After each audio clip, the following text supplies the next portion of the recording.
First of all, I'm Johanna Pas from bookshop Kartonnen Dozen. We're a bookstore in Antwerpen and we sell books and DVDs on, that have something to do with gay, lesbian, bisexual or transgender people.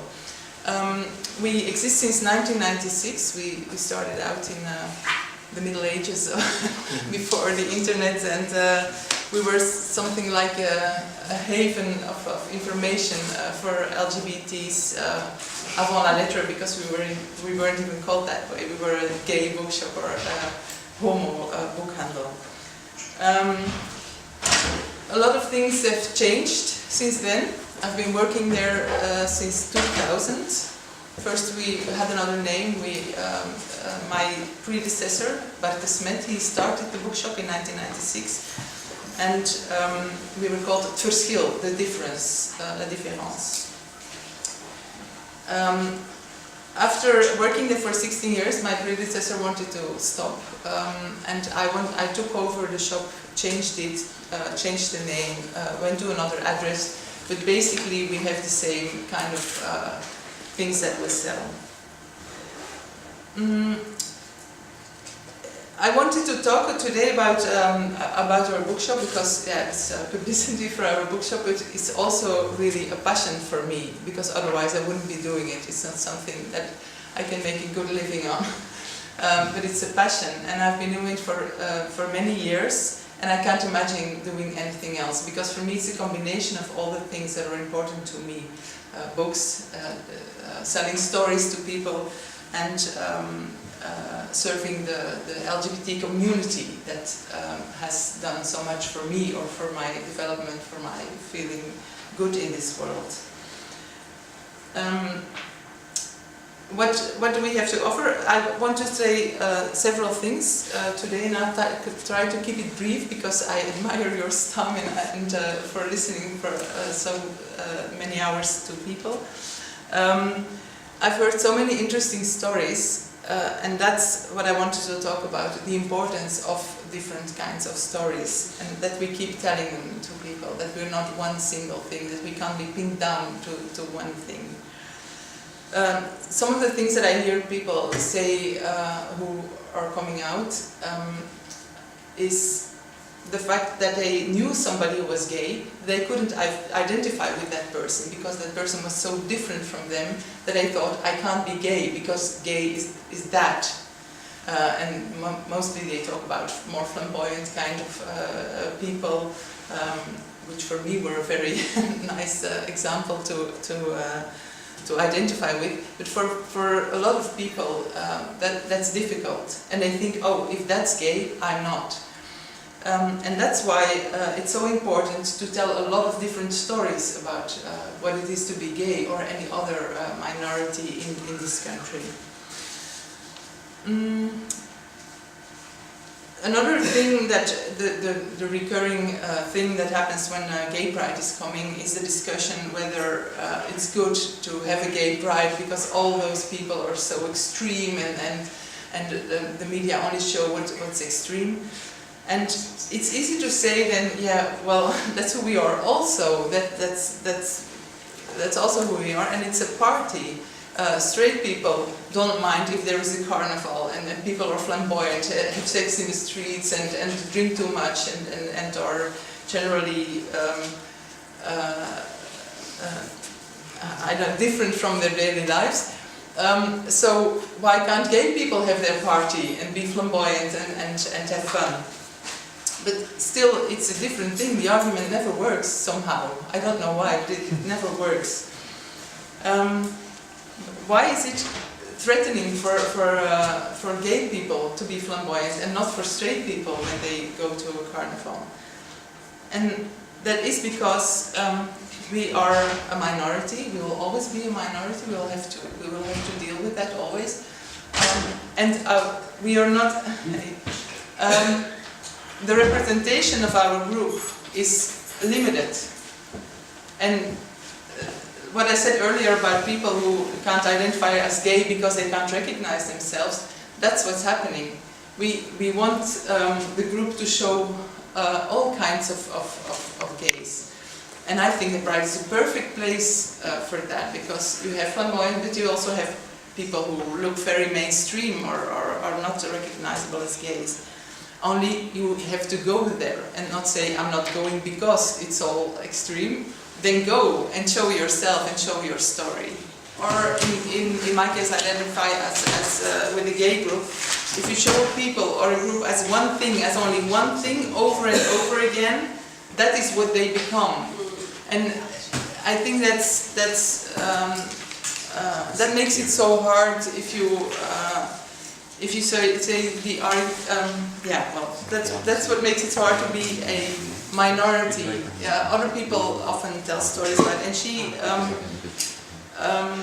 expresses very well how important it is that we tell a diversity of stories. And that's one of the things that we want to do with our bookshop, to offer people a big diversity of stories. Some people enter our shop and say, or it's all gay stories, but it is. There is a lot of literature, there are a lot of movies that show very different things.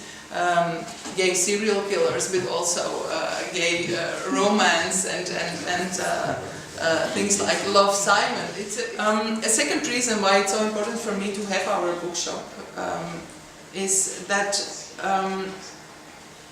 it has to do with, people ask me sometimes, since I work there, I've been asked a lot, why do you limit it to such a niche? Why only sell books for gays, lesbians and bisexuals and transgenders? And then I always want to answer, well, yeah, you have other bookstores that are trying to specialize in some topics like religious bookstores or esoteric bookstores or hobby bookstores or children's bookstores. Why not a gay, lesbian, transgender bookstore? What's so weird about it? And still this argument doesn't work. For some reason people think that this is questionable to try to I'd like to tell you limit personal it. stories about A while ago I was so there's this question: why are you doing this? Why are you limiting yourself to books and DVDs on gays and lesbians? And I want to tell a small anecdote here. I went to the Wereldwinkel. I don't know what it's called. It's called Outspoken. Yeah, Wereldwinkel in Antwerp, because they bought the store that we used to be in. So they have that store now. So I went there and asked if I could put some flyers from our new shop, because I think people will go there and they will think, hey, where are they? And then they can find a flyer. But the woman behind the counter said, no, we only put flyers from things that have anything to do with Oxfam or with Wereldwinkel, which is fine with me, because that's what I do. But then we had a conversation and I told her, well, we're in another neighborhood now and we're opening up a bit. We're selling general literature and children's books, and we're trying to open up to no cliche things and other social debates like diversity and racism and anti-racism. And we're selling those as well. And she said to me, I think that's healthier. And I was so, I didn't know what to say, because there was a woman who was running a store that only sells fair trade products and nothing else, and who is very limited in what kind of flyer she puts there, telling me that it's healthier to open up my, I don't know, the focus of my bookstore. And I couldn't really understand what happened, so it was hard for me to argument there and then. So I just stopped the conversation and I went somewhere else for a coffee and was happy again. But what did she mean with that's healthier? Why would it be healthier for a gay bookstore to open up to, I don't know, a world out there that's all straight, where straight people can find any books they want, anywhere they want? We are a very small island of information for gay and straight people. Why would it be healthier for us to open up? I think it would be healthier if all bookstores, if we were just superfluous, if we weren't necessary, if all bookstores had a good shelf of gay literature, all kinds of things to high literature, but also things to read just for fun. And that you could go to the counter and ask, what's the latest, I don't know, pulp novel with a gay character or with a gay romance, and that they would know what to answer, because you can go and ask if you're out and about then, but people will know what to answer.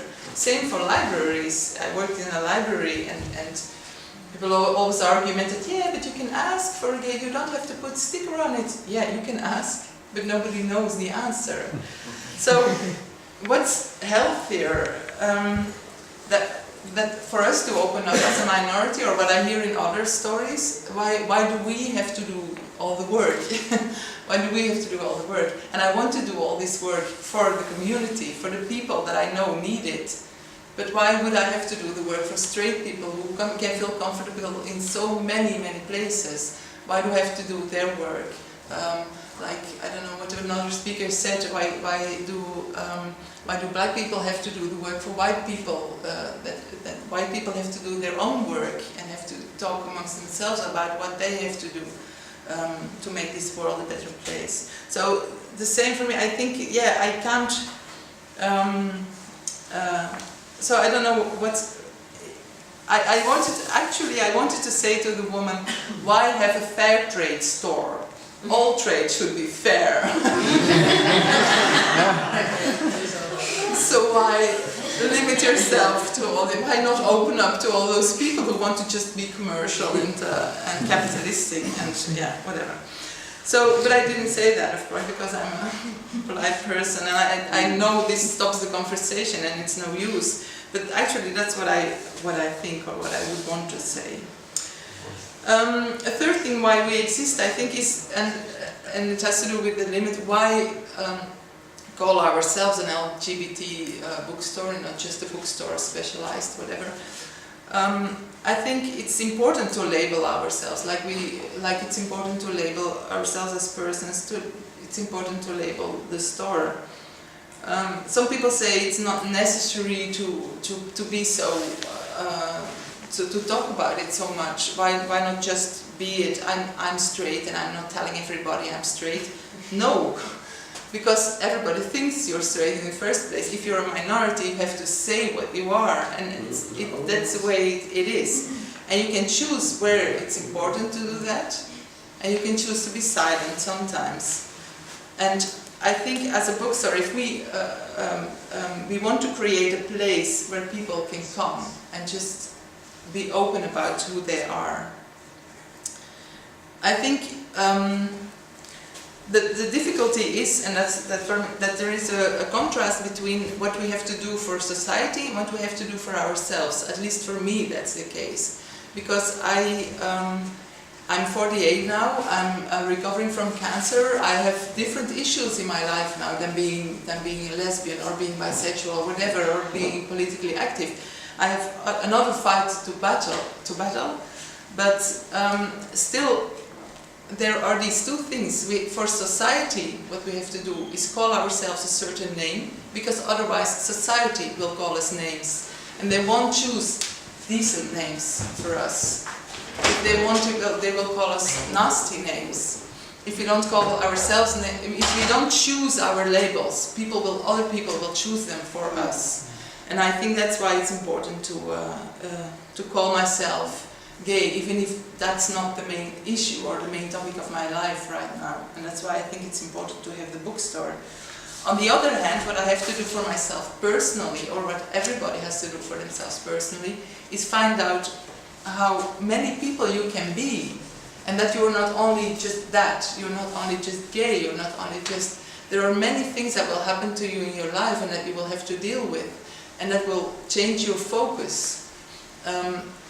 So for yourself, it's important to surpass these labels. It's another battle. And sometimes people say, why is it important? Well, it's important not necessarily on a personal level for you as a person. Maybe you just don't care, or your surroundings don't care.